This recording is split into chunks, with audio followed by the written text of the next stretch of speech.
Welcome to Farming Aid. When we think of cattle in Europe, most people imagine the famous names that dominate farms and markets today, like Angus, Holstein, or Hereford. But Europe's real story goes much deeper. Scattered across valleys, mountains, and historic farmlands are ancient breeds that once shaped rural life, only to fade into the background when modern farming took over. These are the hidden gems, the original European cattle that carried generations through hard times, provided food and strength, and left behind legacies woven into culture and tradition. For years, many of them teetered on the edge of extinction, overshadowed by commercial breeds bred for speed and volume. Yet now, against all odds, they're making a comeback. In this video, we'll uncover their stories, explore why they matter today, and show you why the real European originals are worth celebrating once again. Take the Podolica cattle of southern Italy. These animals are as much a piece of living history as they are a functional part of modern agriculture. Originating from ancient lines, they are hardy, strong, and uniquely adapted to the rugged landscapes of southern Italy. Unlike industrial breeds that thrive only under controlled conditions, Podolica cattle flourish in harsh environments, grazing on scrublands where few others would survive. For centuries, they provided meat, milk, and even draft power to smallholder farmers. While they nearly disappeared during the rise of industrial dairy farming, their milk is now in high demand for producing Caciocavallo cheese, a specialty that has boosted the breed's revival. Their comeback is not just about food production but about preserving culture and regional identity. In the Iberian Peninsula, the Sayaguesa cattle of Spain carry an equally fascinating legacy. These tall, powerful animals trace their roots back to cattle that once roamed Iberia in semi-wild herds.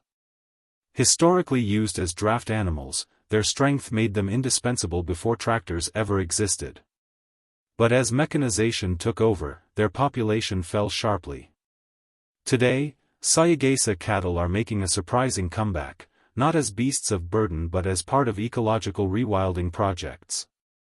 Their ability to thrive in marginal lands and their resemblance to the long-extinct aurochs has made them invaluable for rewilding landscapes across Europe. They are helping restore ecosystems by grazing in a way that maintains open habitats, encouraging biodiversity to return. Farmers and conservationists now view them as living tools of both history and ecology, bridging the past with the future. Moving further north, we find the Chianina cattle of Italy, which are not exactly unknown but are often misunderstood.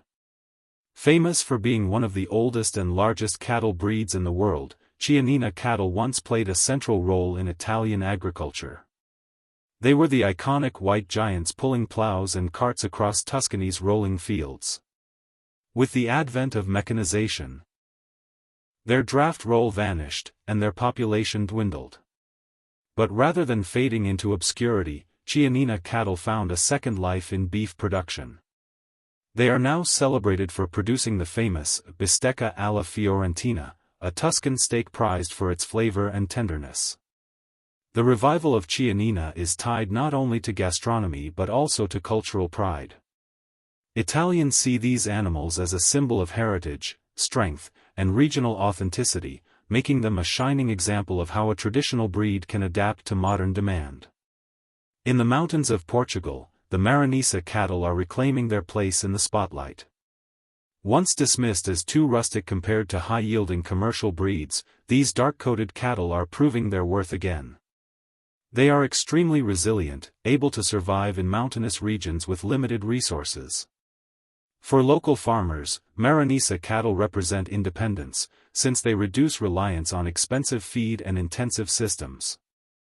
More importantly, their meat is gaining recognition for its unique flavor profile, shaped by their natural grazing on wild grasses and shrubs. Maronesa beef has earned protected designation status in Portugal, tying the breed's identity to regional pride and opening new markets for farmers who stick with tradition. Their comeback is both economic and cultural, showing how local breeds can thrive when tied to high-quality niche products. Heading east, the grey steppe cattle of Hungary are another remarkable story of survival. With their long, curved horns and striking silver-gray coats, these animals look like something out of a medieval painting. For centuries, they were prized across Europe for their strength, endurance, and ability to survive long treks across the continent. Hungarian Grey cattle once formed the backbone of trade, driven by drovers across Europe to supply beef markets. Industrialization nearly erased them, as more productive dairy and beef breeds replaced them. But they have found a new role today. Protected as a national treasure in Hungary, they are raised for conservation grazing and high-quality meat production. Tourists flock to see these majestic cattle grazing the plains, turning them into both an agricultural and cultural attraction.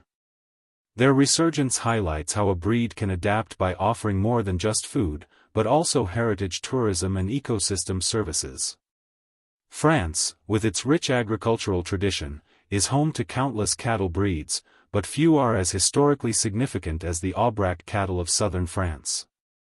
Once overlooked in favor of the high-yielding Charolais and Limousin breeds, the Aubrac is enjoying a revival among farmers who want sustainable, low-input cattle. These golden-brown animals thrive in the rough, volcanic pastures of the Aubrac Plateau, where harsh winters and sparse forage would challenge other breeds. Their ability to produce quality beef and milk under such conditions has made them attractive again in a world where resilience is becoming more valuable than sheer output.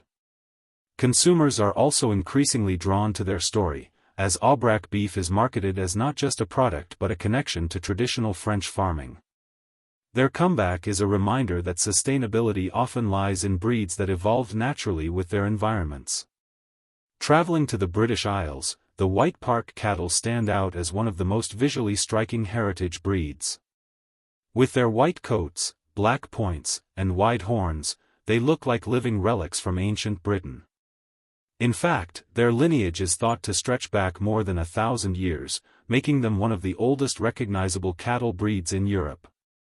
Once common across the countryside, they nearly vanished when modern beef systems demanded faster-growing animals. Today, they are being brought back through conservation programs and niche farming. White Park beef is prized for its flavor, and the breed's appearance makes them popular in heritage and wildlife parks. Their resurgence speaks to a growing appreciation for biodiversity in farming, where appearance, history, and product quality all combine to offer something unique. Across Europe, these stories share a common theme. Hidden cattle breeds are not just making a comeback because of nostalgia or curiosity. They are being rediscovered because they meet modern needs in ways that industrial breeds cannot. In an era where climate resilience, sustainability, and biodiversity are becoming crucial, these traditional cattle offer solutions that have been hiding in plain sight. They are hardy, requiring fewer inputs and thriving in landscapes unsuitable for intensive systems. They produce beef and dairy products with distinctive qualities that resonate with consumers seeking authenticity and flavor. And they carry cultural significance that cannot be replaced by standardized breeds. Consumers are playing a major role in this revival. Farmers who once abandoned local breeds for commercial ones are now finding that there is money to be made in heritage. The farm-to-table movement, slow food initiatives, and increased interest in traceable, sustainable meat have created a market for these hidden gems. When people buy beef from Maronesa cattle or cheese made from Podolica milk, they are not just buying food, they are buying a story, a connection to tradition, and a taste of place. That emotional connection translates into loyalty and premium prices, creating economic incentives for farmers to preserve these breeds. At the same time, governments and conservation organizations are stepping in to protect these cattle. Many breeds, like the Hungarian Gray and White Park, are part of national conservation programs. Others are included in European Union initiatives that provide subsidies for maintaining rare breeds. These measures recognize that genetic diversity in cattle is not just about heritage but also about future-proofing agriculture. By keeping these breeds alive, we ensure a genetic reservoir that may hold the key to resilience against climate change, disease, and shifting consumer demands. It's worth remembering that each of these cattle breeds tells a human story. Generations of farmers depended on them for survival, and their disappearance would have meant not only the loss of animals but also of culture. Their revival represents more than agricultural success, it represents a reconnection with roots. Across Europe, festivals, fairs, and culinary events now celebrate these breeds, turning them into ambassadors of regional pride. What was once considered old-fashioned is now seen as forward-thinking, as traditional breeds embody sustainability in ways modern systems often fail to achieve. So when we talk about the real European originals, we are not just talking about cattle. We are talking about resilience, identity, and renewal. Podolica, Sayaguesa, Chianina, Maronesa, Hungarian Grey, Aubrac, White Park, these names may not dominate supermarket shelves the way Angus or Holstein do, but they are quietly carving out a new space for themselves. They are proving that being hidden does not mean being irrelevant. On the contrary, in a changing world, they may very well be the future. If you've enjoyed this journey into Europe's real cattle originals, make sure to hit the like button, subscribe for more stories like this, and share your thoughts in the comments.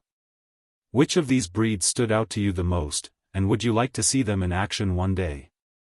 Your support helps keep these stories alive and gives a bigger voice to the farmers and animals shaping a more sustainable future.